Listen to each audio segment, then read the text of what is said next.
Clarkston, Michigan, the greatest city in the world. It's the Jose Aliaga Show. Jose Aliaga knows everyone. Get to know him as he interviews some of the most fascinating people from the greater Independence Township area. And now, broadcasting from the studios at Clarkston High School, the home of the state champion Wolves, here's Jose Aliaga. Hello, welcome to the Jose Aliaga Show. I am Jose Aliaga, your host, and today we have an exciting guest. His name is Daniel Lennon. As you know, that this week and past week we were talking about politics and how many candidates coming over, but also we see we have the Girls National World Cup, and also we have the South American Soccer World Cup, and today we're gonna be talking about soccer. So, how you doing, Daniel Lennon? Good, thank you.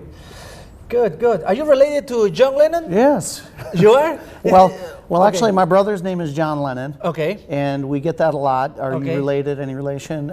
My sister actually did some genealogy, and I guess if you take John Lennon's family back far enough and our family back far enough, then there is a little bit of relation in there. So, but Lennon is English last name? Well, it could be English, but where our name comes from is actually Irish. Okay. So it comes from the Irish name Olenain. Okay. And actually John Lennon from the Beatles goes back to Olenain, which is an unusual place for Lennon to come from. Okay. Yeah. And you know, in England, Europe, part of Europe, they have they love soccer there. It's like a passion there. So, as you know, you play soccer. And then for how long you have been playing soccer, by the way? Well, pretty much my entire life, although I didn't play for the last maybe 15 years, you know, just you get a job, you start doing family things and whatnot. And then recently, where I met you, we started playing indoor again up in Grand Blanc. Yeah, and why you like soccer? It's a fun sport. It's aggressive. There's not fighting like hockey, but it is pretty aggressive. And you know, there's skills, there's stamina required, energy, and it's a fun sport. Yeah, but you play soccer indoor. Yes. What for the people that probably don't know this? What is the difference between indoor and outdoor? Well, there's different forms of indoor, but the indoor that we play has the boards around. So there's the hockey. It's basically similar to a hockey arena.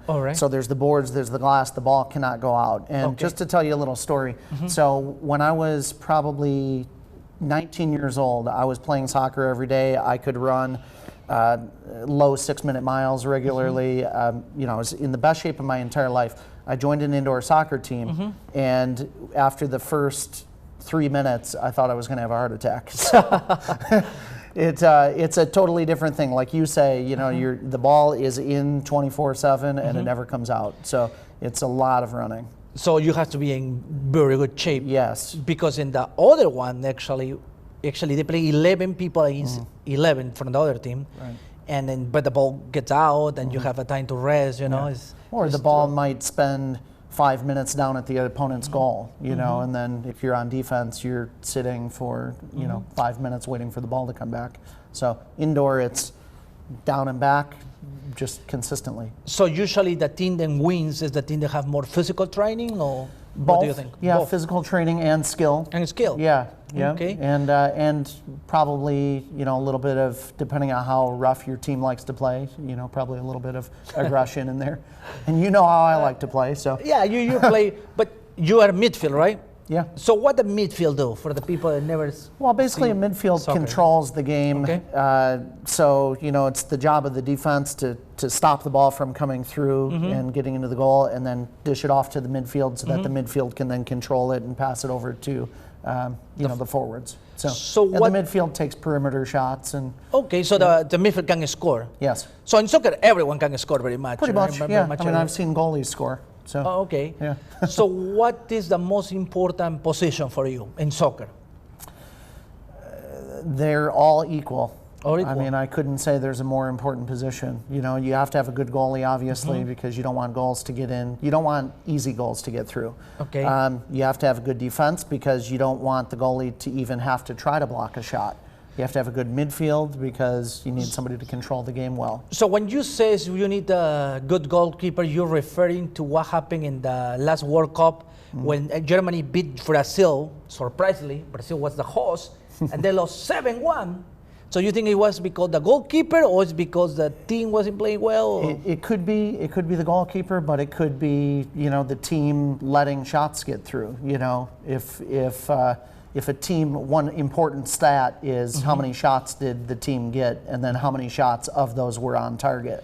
And you know, a good team will not allow any shots on goal. So, right, because you know, 7-1 was a very, I mean, it was like a huge amount of goals. I mean, for what happened, and Brazil is one of the best teams in the world, losing at home 7-1 was like, wow, what happened there? Yeah.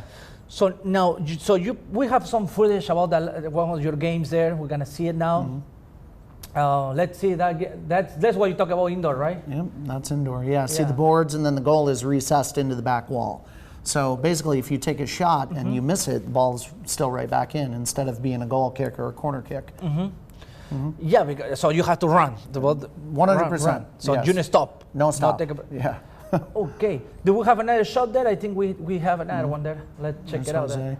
Hey, Jose passed the ball. That's you? Okay. I think you passed it to me, though. Yeah. Jamie takes a shot. So the ball never get out, right there? No, it's ordinarily on an outdoor match, that ball probably would have been out. So. Okay, that's you right there, running that's right me, right there. Yeah. So it's... Yeah. But, oh, wow. And you see a midfield in indoor soccer is really running the whole field, where the forwards might stay up by the half line. You know, indoor soccer, the midfield is really running the whole field. There's Jose right there. That's there. Yeah, that's you. Yeah. That was a good clip.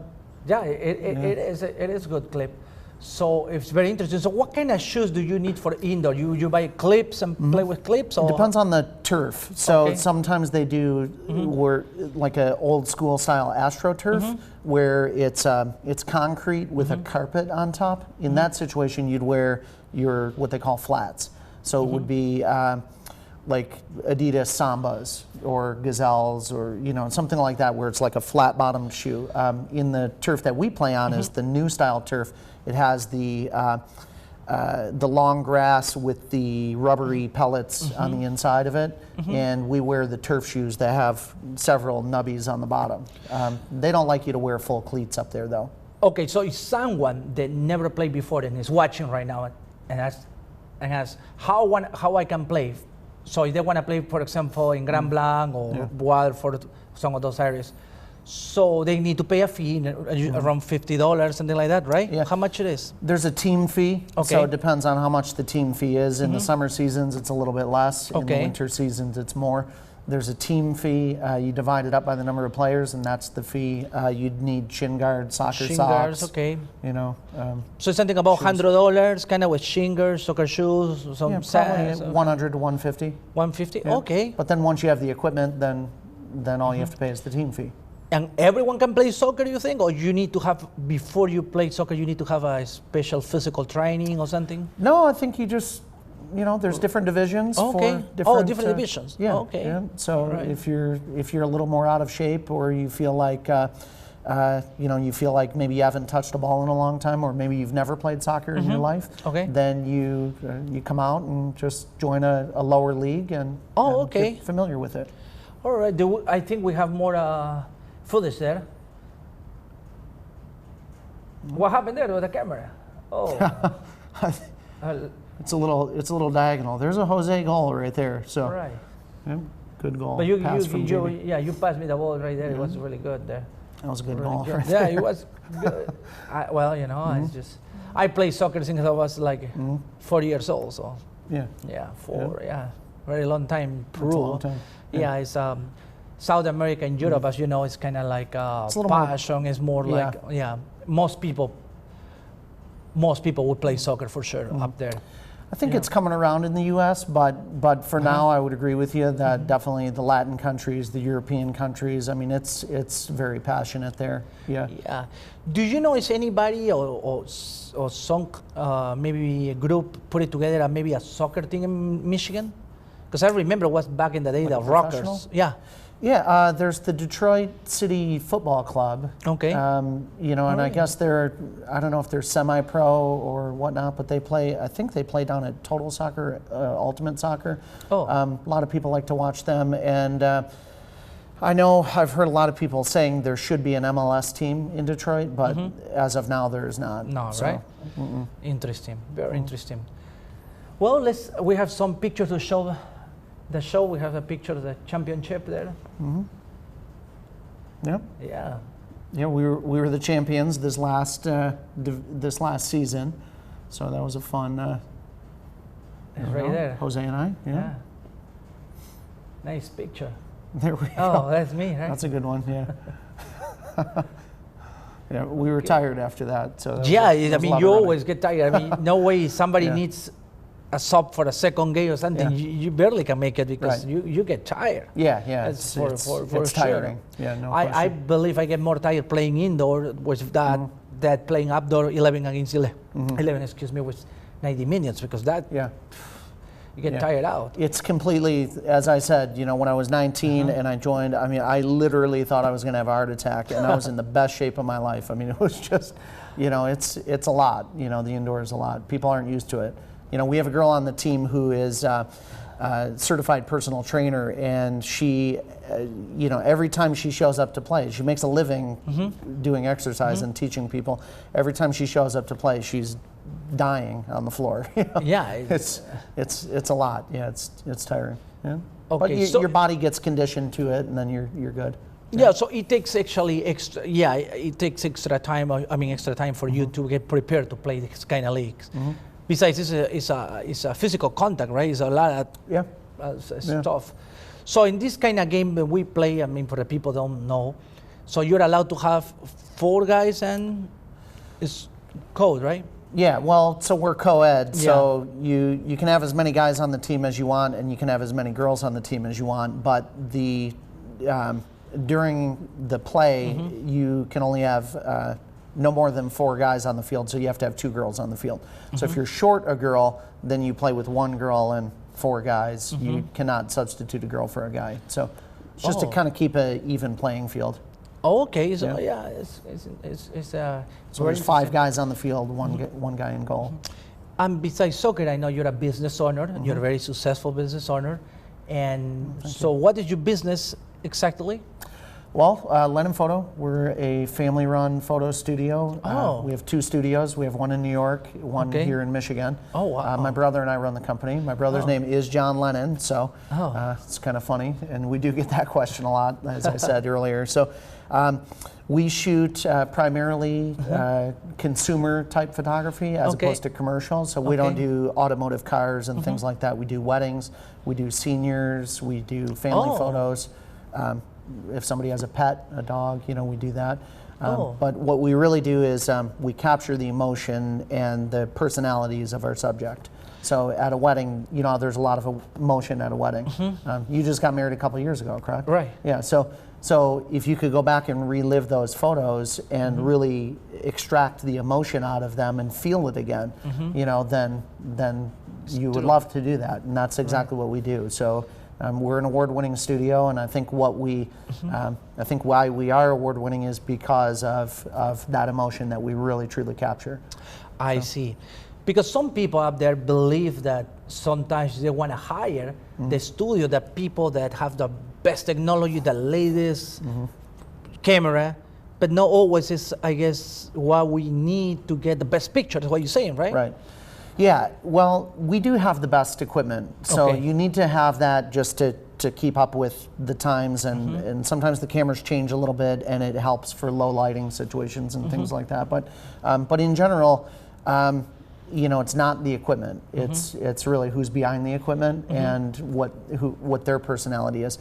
I look at myself, for example, I'm an emotional guy. You know, I enjoy watching weddings and seeing people's personalities and a bride's relationship with her father, or maybe her father passed away and how is she coping with the wedding, or maybe she has a you know, a special memorial for him at the wedding or something like that. I love those situations. So for me, being emotional, it really is easy for me to capture those things. Yes, equipment is important, but it's equally, if not more important, to have the right person behind the camera. I see. I see. So I believe you brought some of your best work here to show to the public, and let's see picture number 1. Well, this is a senior photo, so you know, we're very versatile when shooting senior photo sessions. We go absolutely anywhere the senior wants to go. Normally, senior photos are taken in between the summer of the junior and the senior year. So in this particular example, we went to downtown Detroit. Some people may recognize this. You know, we like to incorporate the activities of the seniors. Sometimes there are no senior activities, you know, that they do. But this girl was a dancer. In fact, she spent her entire senior year at a dance school in Pennsylvania, which is really interesting. So she's a very high-end dancer. But we took her down there. We got her out in the middle of the street and just had fun. You know, it was just a lot of fun. It lets them be who they are. I don't try to put people into my poses. I just let them be who they are and capture who they are. Oh, I see. That's very interesting. Yeah. Thank you. I believe we have another good picture there. Yep. Another senior photo. Okay. So she happens to live out up in the Oxford area in northern Oakland County area. There's a lot of dirt roads. Probably most people from Michigan realize this. She lives out on a dirt road. That's a couple of roads over from where she lives, and we just got her out there just hanging out. Like I said, we're not forcing her into any positions or anything like that. She's just out there being herself. So, you know, I do help a little bit if they don't look right, or if their hand looks a little weird or something. I'll help, but you know. Yeah. So, yeah. And what about the next picture? We have that picture. I want to see that one. Wedding photo. You know, where we are here is in between the ceremony and the reception. Obviously, the bride and groom have already seen each other by this point. They're already married, so we're in between the ceremony and the reception. Usually we take time to get some portraits. This is them on a bus. You can see everybody on the bus is just having a good time. Isn't it funny that it looks like an old school bus too? Yeah. With the seats, but they rented a bus. They're having a good time. They're about to kiss, and you know, I even think a photo like that is sometimes more intimate than an actual kiss, you know, because they're getting close to kissing, and you know, so we snapped some photos during that time. Nice. Yeah. Very nice. I think that's all the... I think there's a few more, but... A few more, okay, let's check it out a few more. Yeah, so this is the little junior bridesmaid and little flower girls running through a vineyard. And you can see it's, obviously the setting is gorgeous, and the little girls are really cute, but the thing about it is they're doing what little girls do. They just kind of run around, and they're having fun. We are not directing them in any way. We're just really capturing that emotion of the day. So, yeah, here's another one. So, as I said a few minutes ago, how you know, sometimes just before the moment of a kiss is very emotional, you know, and much more intimate. So this is just before they're getting ready to kiss. You know, we told them to pick her up and swing her around a little bit and just have some fun. And you can see from that smile on her face, I mean, that's about as genuine as it gets right there. So, love that. Oh, look this was at fun. that. You know, it's not too often these days where you see people actually throwing rice. In this case, I think it was seeds. But you know, the last guy there really got that groom good, and it's just, you know, but all the excitement. So you look at the guests from the wedding, how much fun they're having, and looking at the bride and the sun coming through and lighting up the seat, and that's a great photo. I love that. So. Yeah, thank you. No, thank you, thank you. Now, if somebody want to contact for more information, where people can reach you? Well, we have a website, so shown on the screen here. What is so the website is? Yep, www.lennonphoto.com. So it's spelled like John Lennon of the Beatles, Lennon, photo.com. Or our telephone number at the studio here in Michigan is 248-690-7214. And we are actually in downtown Lake Orion, and we're right across the street from Sagebrush Cantina restaurant. And I know a lot of people around this area really know that restaurant name. It's almost like the Union in Clarkston. Oh, so, okay. What about, you have a Facebook page? We do, yeah. What is the Facebook page? Well, you can either search Facebook for Lennon Photo, or you can type in www.facebook.com/Lennon Photo. Okay, but if somebody goes search on Facebook, just Lennon right up Photo. In the top. Yep. Okay, enter and boom, yes. right there. Yep. Good. Well, thank you for sharing your, so much. your knowledge about soccer and talk about. I'm glad we didn't talk about the FIFA today, but we're gonna talk about Lennon Photo, your great work. I know a lot of people. We enjoy to see the pictures, and they'll probably give you a call. Yeah. Well, that was all for today. If you have any comments or anything about the show, you can go to our page of Jose Aliaga Show on Facebook. You click, Jose Aliaga Show, click. If you have any good comment, please post it there. And again, if you have any negative comment, just don't post anything there. Don't post nothing negative. Yes. Right. And if you want to be in the show, please call us at 248-736-7163. Thank you. That was all for today. Adios. Ciao. Goodbye.